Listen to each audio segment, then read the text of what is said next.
ഞാനിപ്പോൾ നിൽക്കുന്നത് ഉത്തരാഖണ്ഡിലാണ്. ഉത്തരാഖണ്ഡിൽ ദേവാലയം, ഇവിടെ ഒരു ദേവാലയമാണിത്. ഇവിടെ യേശുവിനെ അറിയാത്ത അനേകായിരങ്ങളുണ്ട്. നമ്മൾ യേശുവിനെ കൊടുക്കാത്തത് മൂലം, യേശുവിൻ്റെ സുവിശേഷം എത്താത്തത് മൂലം യേശുവിനെ അറിയാതെ ജീവിക്കുന്ന ഒരുപാട് ആളുകൾ ഇവിടെ ഉണ്ട്.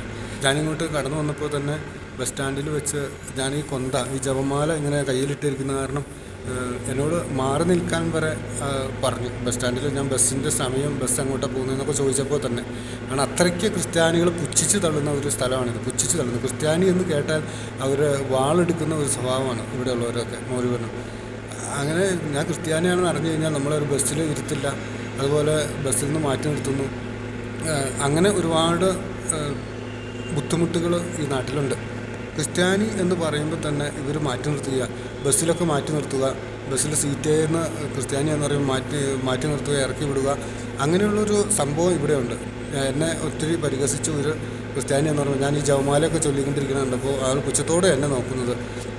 എന്തായാലും ക്രിസ്തുവിൻ്റെ സ്നേഹം അനുഭവിക്കാത്തതുകൊണ്ടല്ലേ എന്ന് നമുക്ക് ചിന്തിക്കാം. കുരിശൊക്കെ പിടിച്ചുകൊണ്ട് നടന്നാൽ, അല്ലെങ്കിൽ ബൈബിൾ പിടിച്ചുകൊണ്ട് നടന്നാൽ ഇവർ എന്തോ ഭയങ്കര പരിഹാസമാണ്. ഇവിടുത്തെ ആളുകൾ മനുഷ്യനെ സ്നേഹിക്കാനൊന്നും ഇവർക്ക് അറിയില്ല. അവരുടെ ആളുകളെ മാത്രം അവർ നോക്കി കണ്ടുകൊണ്ട് നടക്കുന്നു. മറ്റുള്ളവരാരെയും ഇവർ സ്നേഹിക്കാനോ അല്ലെങ്കിൽ അവരെ ബഹുമാനിക്കാനൊന്നും ഇവർക്ക് താല്പര്യമില്ല. കാരണം അവരുടെ ഒരു രീതി, അവരുടേതായ രീതിക്ക് അവർ വെച്ച് പുലർത്തിക്കൊണ്ടിരിക്കുക. ബസ്സിൻ്റെ സമയം ചോദിച്ചപ്പോൾ പോലും എന്നോട് ഈ ജപമാല കണ്ടിട്ട് എൻ്റെ പുറകിലേക്കങ്ങ് മാറി എന്നിട്ട് സംസാരിച്ചാൽ മതി എന്നൊക്കെ ഉള്ള ഭാവത്തോടു കൂടി എന്നോട് സംസാരിക്കുകയുണ്ടായി. ഞാനതൊന്നും കാര്യമാക്കിയില്ല. ഇവിടെ ഇറങ്ങിയപ്പോൾ തന്നെ ഇവിടെയുള്ള ആളുകൾ നമ്മളെ കാണുമ്പോൾ ഇവർക്കറിയാം.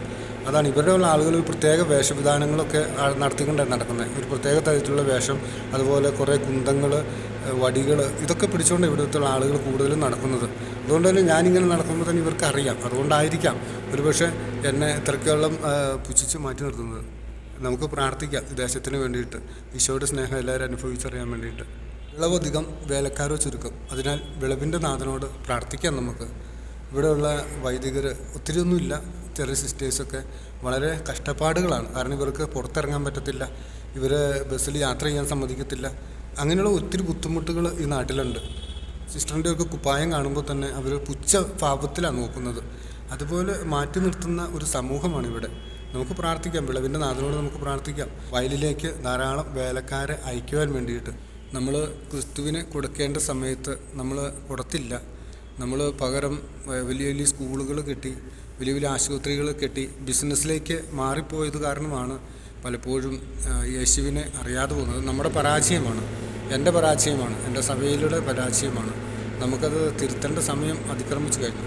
എല്ലാത്തിലുപരി നമ്മൾ പ്രാർത്ഥനയാണ് ആവശ്യം. കാരണം പ്രാർത്ഥിക്കുക എന്നുള്ളതാണ്. ഇവിടെയൊക്കെ കടന്നു വരാൻ ഒരാൾ പോലും ഇല്ല എന്നുള്ളതാണ് സത്യം.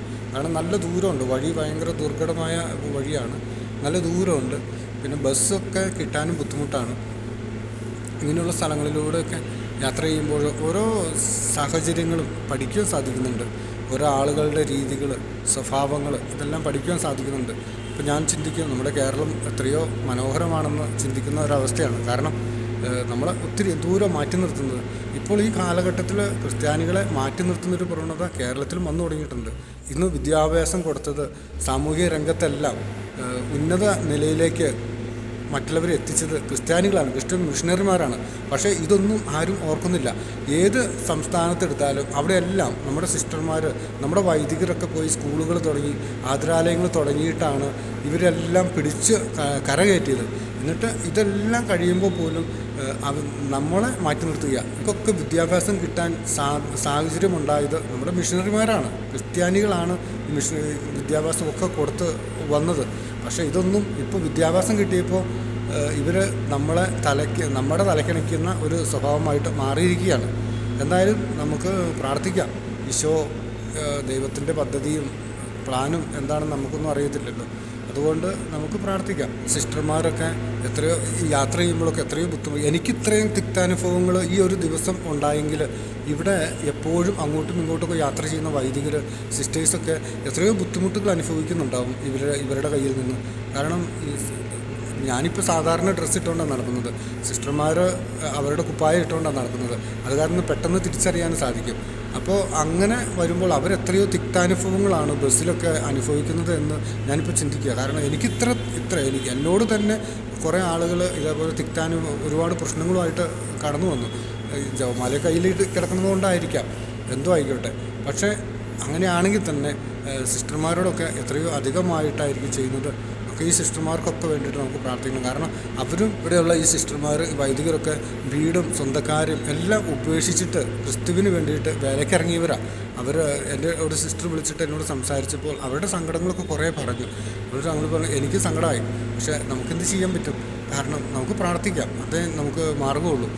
അതുപോലെ എത്രയോ വീടും നാടും വിട്ട് ബന്ധുക്കാരെയൊക്കെ വിട്ടിട്ട് മറ്റുള്ളവരെ വിദ്യാഭ്യാസം കൊടുക്കുവാൻ വേണ്ടി, മറ്റുള്ളവരെ ഉന്നതിയിലെത്തിക്കാൻ വേണ്ടിയിട്ട് എത്രയോ കഷ്ടപ്പെടുന്നവരുണ്ട്. നമ്മുടെ നാടുകളിലൊക്കെ സുഖസൗകര്യങ്ങൾ ആഘോഷിച്ചുകൊണ്ട് സുഖസൗകര്യങ്ങളിൽ നിൽക്കുകയാണ് നമ്മളിൽ പലരും തന്നെ. ആ ഒരു പ്രവണത മാറിയിട്ട് സുവിശേഷ വേലയ്ക്കായിട്ട് ഇറങ്ങുവാനും സുവിശേഷ വേല ചെയ്യുവാനും ക്രിസ്തു നമ്മൾ അനുഭവിച്ച സ്നേഹം മറ്റുള്ളവരും അനുഭവിക്കുവാനും വേണ്ടിയിട്ട് നമ്മൾ പ്രാർത്ഥിക്കുകയും അതിനുവേണ്ടി മുന്നിട്ടിറങ്ങുകയും ചെയ്യുമ്പോൾ മാത്രമേ ക്രിസ്തുവിനോട് കൂടെ നമുക്ക് വാഴുവാൻ സാധിക്കുകയുള്ളൂ. അല്ലെങ്കിൽ ക്രിസ്തു അവസാനം വരുമ്പോൾ നമ്മളോട് ചോദിക്കും, നീ എന്താ ചെയ്തത്? നിനക്ക് നാണയം തന്നിട്ട് നീ എന്ത് ചെയ്തു? നീ മറച്ചു വെച്ചോ? 10 നാണയം തന്നവൻ അത് ഇരട്ടിയാക്കുന്നു, 5 നാണയം തന്നവൻ അത് ഇരട്ടിയാക്കുന്നു, 1 നാണയം കിട്ടിയവൻ അത് മറച്ചു വയ്ക്കുന്നു. ഇങ്ങനെ മറച്ചു വയ്ക്കാനുള്ളതല്ല നമ്മുടെ സുവിശേഷം. നമ്മൾ അനുഭവിച്ച സ്നേഹം മറച്ചു വയ്ക്കാനുള്ളതല്ല. നമ്മൾ മറച്ചു വെച്ച് കഴിഞ്ഞാൽ ക്രിസ്തു നമ്മളോട് ചോദിക്കും, നിനക്ക് തന്നത് നീ ആർക്കും കൊടുത്തില്ലേ? നിനക്കത് ഇരട്ടിപ്പിക്കാമായിരുന്നില്ലേ എന്ന് ചോദിക്കും. ഈ യാത്രയിലുടനീളം ഞാനും ചെയ്യുന്നത് അതുതന്നെയാണ്. എനിക്ക് വേറെ പ്രത്യേകിച്ച് കൂടുതലൊന്നും ചെയ്യാൻ സാധിക്കുന്നില്ല എങ്കിലും ഈ ഓരോ സ്റ്റേറ്റിലെത്തി ഇവർക്ക് വേണ്ടി പ്രാർത്ഥിക്കുക. കർത്താവ് എന്തെങ്കിലും ഫലം തരും, 100 മേനി ഫലം പുറപ്പെടുവിക്കും എന്നുള്ള ഒരു ഉറച്ച വിശ്വാസം എനിക്കുണ്ട്. അതുകൊണ്ട് തന്നെയാണ് ഞാൻ ഈ യാത്രയ്ക്ക് ഇത്രയും കഷ്ടപ്പെട്ടാണെങ്കിലും ഇത്രയും ബുദ്ധിമുട്ടിയാണെങ്കിലും ഈ യാത്രയിലേക്ക് ഞാൻ കടന്നു വന്നത്. നമുക്ക് പ്രാർത്ഥിക്കാം ദൈവത്തോട്, കർത്താവേ കരുണയായിരിക്കണമേ, ദേശത്തോട് കരുണയായിരിക്കണമേ, അങ്ങേ അറിയുവാൻ സാഹചര്യം ഒരുക്കി കൊടുക്കണമേ എന്ന്. ഹല്ലേലൂയ. ദൈവം അനുഗ്രഹിക്കട്ടെ. ആമേൻ.